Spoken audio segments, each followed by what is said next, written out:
Welcome to Baby Boomer Tales. My name is Jim. Glad to have you right along today. I always like the company. I'm very thankful you came along. You can find us at babyboomertales.com. Once you've arrived, there are links to Twitter, YouTube, Apple Podcasts, and more that you can access our podcast. To start today, I thought we'd begin everything with a little joke. I've been holding on to this joke for a while now, so here we go. If Parmesan cheese says it's aged for over 10 years on the label, then why is there an expiration date? No. Anyway, so much for that one.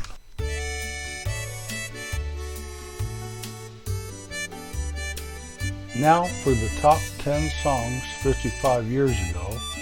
That's the top 10 pop songs this week in 1966. Number 10, Gloria, The Shadows of Night. Number 9, Leaning on the Lamppost, Herman's Hermits. Number 8 by Cher, Bang Bang, My Baby Shot Me Down. Number 7, Rainy Day Women, number 12 and 35. Bob Dylan. Number 6, Secret Agent Man, Johnny Rivers. Number 5, Kicks, Paul Revere and the Raiders. Number 4 by the Righteous Brothers, For My Soul and Inspiration. Number 3, Sloop John B., The Beach Boys. Number 2, Good Lovin', by the Young Rascals, and the number 1 song by the Mamas and the Papas, Monday, Monday. Mamas and the Papas. I'll never forget California Dreamin', but they had some other hits, including this one.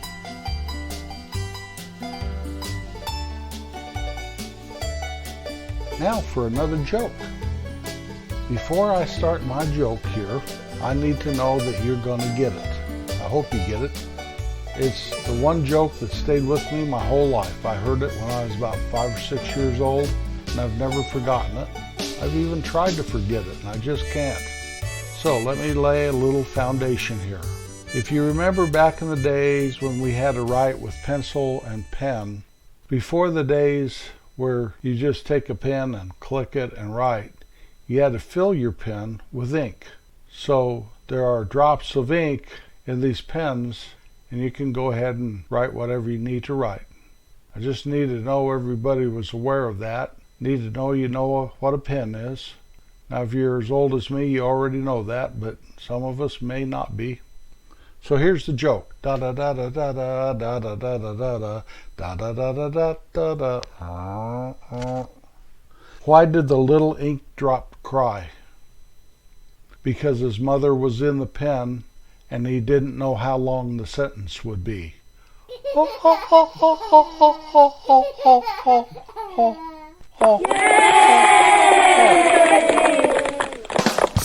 Oh, okay. Nice to have you along. This is just going to be a little bit of different stuff today. But what I brought you all together for was to talk about planes, trains, and HO cars. When I was a boy, I would get these little dime airplanes. They were made out of balsa wood. Balsa was a very soft, lightweight wood. You could actually peel it. But you could buy these airplanes, model airplanes, and they were in just a little cellophane package. You tear that package open, and all you had to do pretty much is insert the wing into the body and then insert the tail piece, and you had a airplane. It was kind of like folding a piece of paper into a paper airplane. Remember those? Well, this was a wooden airplane. You get it all together and you fly it. You could kind of throw it down towards the ground, and it just would go right before it hit the ground. It just start going up. Sometimes it'd do a complete somersault and keep flying. Or they could fly, 30 feet or so, probably, if you threw it right and there was no wind. Or if you preferred, just do it in the house. You could hit Mom's lamp and not even break anything. Those are great toys. They didn't last very long, but they only cost a dime, so you could go get another one. Unless you were tempted with 2 packs of baseball cards for that shiny dime, you could buy yourself a new balsa wood airplane. I love those things. Later on, you could spend like $1.25 and get one that was much larger, plus it had a propeller. And the propeller was attached to a rubber band that was attached to like the bottom of the plane towards the tailpiece. And you'd wind that propeller up and wind that propeller up and wind that propeller up. And some of these planes actually had wheels, little plastic wheels on a little bitty rack, kind of like something that was like a mouse trap or something, that kind of metal. And some of them didn't have that. You just throw it in the air and you let go of the propeller and it fly. But if you had a nice smooth surface, those planes could actually take off, the ones with the wheels, and they'd fly around. But if they crashed, then you have a problem because it might break and it's $1.25 to replace it. Where the little balsa wood gliders, you just go and spend your dime. But I liked all those. Probably my favorite was the paper airplane. Make those in school, fly them around, do the regular fold the plane in half, then fold each wing on each side, and then make another fold so it's nice and all leveled out. As you practice with that, you could make them though they were quite sleek and could go quite a ways. Don't want to hit some girl in the eye, you're going to get in trouble. But those suckers could go 20, 30 feet if conditions were right. Those were fun. I have not seen something like that in a very long time. My next thing is trains. One Christmas morning I woke up and I went out into the living room with my brothers and my sister and set up there right around the Christmas tree were train tracks with a Lionel train going around in a big circle, going around, pulling a coal car and a caboose. It was just wonderful. I loved that train. My dad got me a piece of plywood and we set it up so it was permanent and we could put it away if we wanted without having to tear all the tracks apart. You put those tracks together, they kind of interlocked and it was like made an electric current through there, but you couldn't get shocked, I guess, unless you stuck a fork in one of the places where they come together. I had that train for several years. The main problem with the train, though, is you couldn't race the train. You couldn't play chicken with the train. I only had one train. There's no competition whatsoever. And I was not artsy enough to want to build a little house or a little town or even a little train depot. So I just went around and around on that piece of plywood. Finally, I lost all interest in it. My brothers and I'd rather play little men, or I'd rather go down to the park and play a little football. But that train, still, I remember that Christmas morning when I got that train.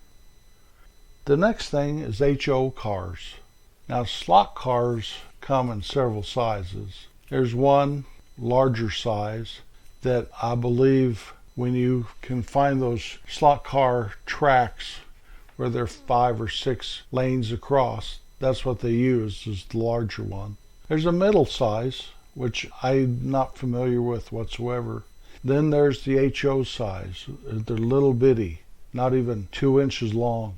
And I had a bunch of those. I really liked those because I could set my track up there at home. There again, I believe we might have had a piece of plywood.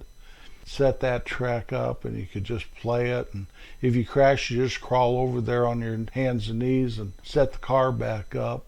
My friend Wayne liked the large slot car tracks like they had in our old El Gran Theater back home, right in front of the movie screen. But I didn't. Those were way too big and intimidating for me.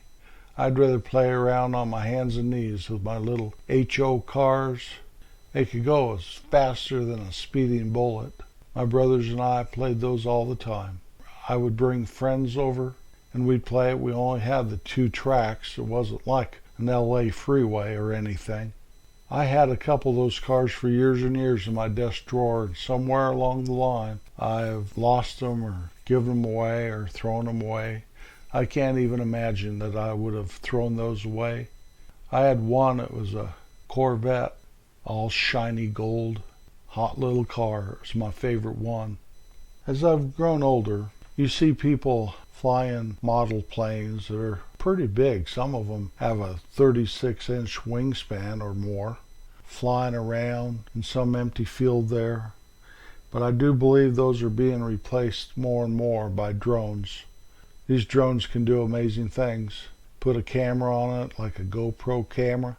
They go up and they can do an advertisement for your business just there on that flying drone. The trains, there are people and organizations that do these trains in such a quality way, it's unreal. I have two friends that take a lot of interest in model trains. Now both of them, their trains are smaller than my Lionel train. I do believe they are HO scale, but I'm not positive of that. I just read something about that today when I was trying to figure out Lionel trains. There's a place in Kansas City, the old Union train station, that you go in there and there are villages and little towns and countrysides with these trains running. And they run for hundreds of yards around, going every which way. There's a bunch of different trains running. And then there's a different scale of train. There's larger trains and smaller trains. And you can see the town square and little model figures on the ice skating rink, the twinkling lights of Main Street, the train depot, the bridge the train goes over where cars are driving underneath of it. There's winter scenes and summer scenes. It's really kind of magical the way they have done that. I just watched a video the other day, and if you get on YouTube and say musical model train, you'll find it. And it's a model train in Hamburg, Germany, I do believe. And they've set a GoPro camera on it, and they have little brush type things sticking out the side of it and hitting glasses of water that are filled at different levels, and it plays music. And the scenery that goes through is something like it goes through 650 yards or something. The video is about 8 minutes long, and it is just amazing, the scenery they have made, how this train can play this music. It made some kind of Guinness's World Record, the way they did it. It's worth the watch, that is a fact. I can't find an HO car track anywhere. I Googled it, and there apparently are some in places in the cities. But when I was a kid, I remember one time my mom and dad took us, kids, to Denver, and we went to two places. We went to this one place that was a slot car track, and it really did look like a freeway in a major city. It was 5 or 6 lanes across at least. Huge. And we got to play slot cars for a while. And those suckers would really go. They were really nothing like my HO car set that I had back home. But it was a fun time. And then when we were all done there, we went to a roller skating rink and got to roller skate for a couple hours or an hour or something. Probably till my dad was so bored to tears he decided to go home. I'd never ever been to a roller skating rink. When he lived in a small little town in the 1950s and early 1960s, 87 miles from Denver, kind of isolated up there on the other side of the Continental Divide. You didn't get to experience things like drive-in movies, roller skating rinks, or any of that stuff. And it was really a treat for me that day. I was a pretty good roller skater. After we moved to the Kansas City area, our youngest was quite the roller skater. We used to take the girls to roller skating rinks. She used to roller skate around our store in Colorado before we moved here. Part of it was not carpeted, and she was a good little roller skater. Later, she became a car hop on roller skates, and that lasted a while until she fell one night, tray full of food, and never did it again. Wherever you are in life, whatever you choose to do, always be aware of your surroundings and never miss an opportunity to be kind. That'll do it for me this week. I'll be back next Wednesday. Peace out.